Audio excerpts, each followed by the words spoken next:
Only 126 mountain lion assaults in North America during the last century have been documented, 27 of which have been deadly. Despite their rarity, these assaults are nevertheless terrifying. Even the most seasoned outdoorsman finds the notion of having an apex predator lock its teeth on the back of his neck while screaming in panic to be terrifying. When a mountain lion does surface, it's often too late, since they frequently go undiscovered. In fact, on January 8, 2004, a lone mountain lion attacked two cyclists twice in the course of a single day. This was Mark Reynolds and Ann Hillier's dreadful mountain lion assault. Mountain lions may be found prowling the Santa Ana mountain ranges, foothills, and canyons up to the peak in Orange County, California. As a keystone species, they are crucial in controlling deer numbers and preserving an environment that's balanced for its people. Sadly, although having numerous kittens each spring, their number is not growing as a result of car accidents, rodenticides, and habitat degradation. The mountain lions of Santa Ana are also landlocked, which prevents them from mating with mountain lions from other regions. Despite their formidable appearance, mountain lions are essentially quite solitary animals who interact with people only seldom.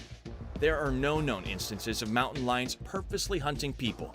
Some scientists think that people provoke mountain lion attacks by coming too near their young or their recent kill. The incident involving Mark Reynolds and Ann Hillier on January 8, 2004 serves as one illustration of this. Like every other day, Mark, a 35-year-old cyclist who competes in races, was lured to Whiting Wilderness Park's attractive desert hills. Mark was a skilled and committed athlete who loved being outside and regularly competed in motocross and bicycle racing across difficult terrain. He usually rode his bike through the Whiting Wilderness Park trails with his pals, but on this occasion he made the risky decision to face the hostile desert hills by himself, without a rifle or pepper spray. A threat was developing as he pedaled through the narrow paths. Mark hit a challenging climb after about 30 minutes of riding and struggled to the summit. The chain suddenly snapped because it was unable to withstand the pressure of the journey. Mark hurriedly got off his bike and knelt down next to the broken chain, attempting to think of a fix. He caught a glimpse of a mountain lion following him out of the corner of his eye. The monster sprang and threw Mark to the ground in an instant.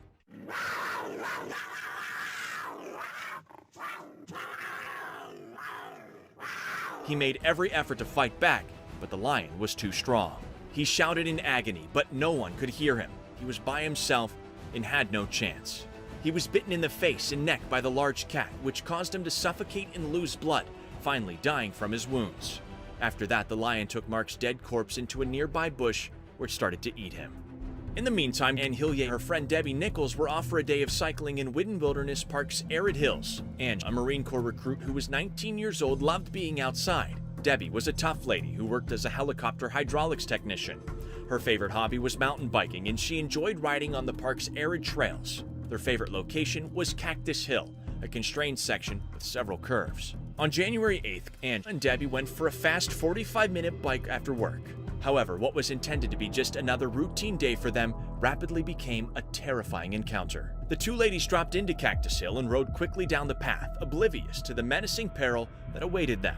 The biker in front came upon another rider who had parked along the constrained track after a few minutes. She stopped and inquired about his assistance needs. The guy identified Mark's bike by pointing to one that seemed to have been abandoned for a while. She continued on without giving it any thought. She had no idea that this bike, which seemed to be abandoned, was really a warning sign. She was preparing for the trail's final drop. As she proceeded to descend, she encountered a little incline. Suddenly, she saw a flicker of movement in the corner of her eye. She first believed she had surprised a deer, but as soon as she felt the vicious contact of 110 pounds of pure feline muscle going at 35 miles an hour, her doubts were quickly removed. She felt the mountain lion's jaws and claws seize her and knock her to the ground. She let out a blood-curdling scream as the lion's razor-sharp claws tore into her shoulders. "Jesus, help me!" was all she could scream. The mountain lion attempted to go closer to Ann's throat while grabbing her by the back of the neck.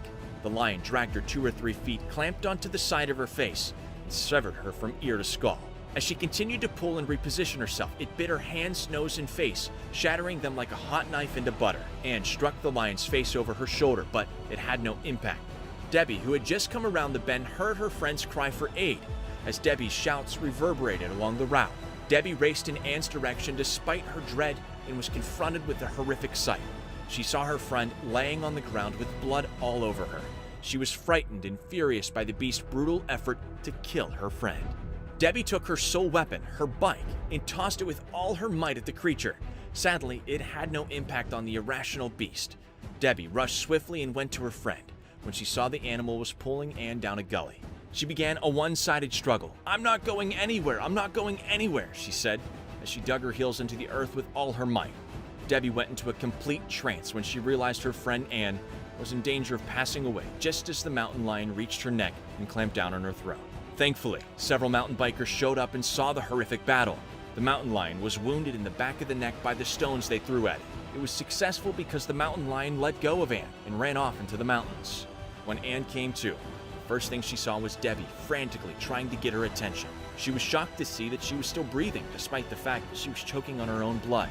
Anne felt the burden of her shattered cheek hanging from her face as Debbie and the bikers carried her to the closest road. Paramedics came in 90 minutes and put Anne on a stretcher. She needed emergency surgery to reconnect her nerves and repair her face after being evacuated to the hospital.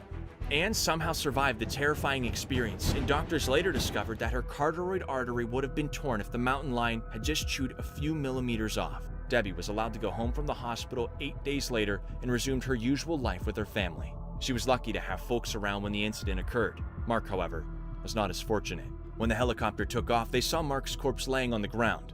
The regrettable episode led the California Department of Fish and Game to go looking for the renegade mountain lion. Authorities killed the beast and then conducted a necropsy on it, removing Mark's organs, including his liver, skin, and lungs. Many theories have been put out as to why the mountain lion attacked Mark, which was tragic. It's thought that Mark was kneeling down while he fixed his bike, which caused the lion to think he was a little animal. Mark's corpse was partially concealed for later eating after the incident. Anne, unknowingly riding her bike near Mark's body, prompted the lion to defend itself by attacking her. Since then, Anne has had 6 reconstructive operations, and she now works as a trainer. After objections from bikers, Mark's family dismissed their lawsuit they have filed against Orange County. Despite the fact mountain lions usually avoid people, we should nevertheless take the required safety steps while approaching their habitat, since they are deadly animals. Failure to do so might have disastrous consequences.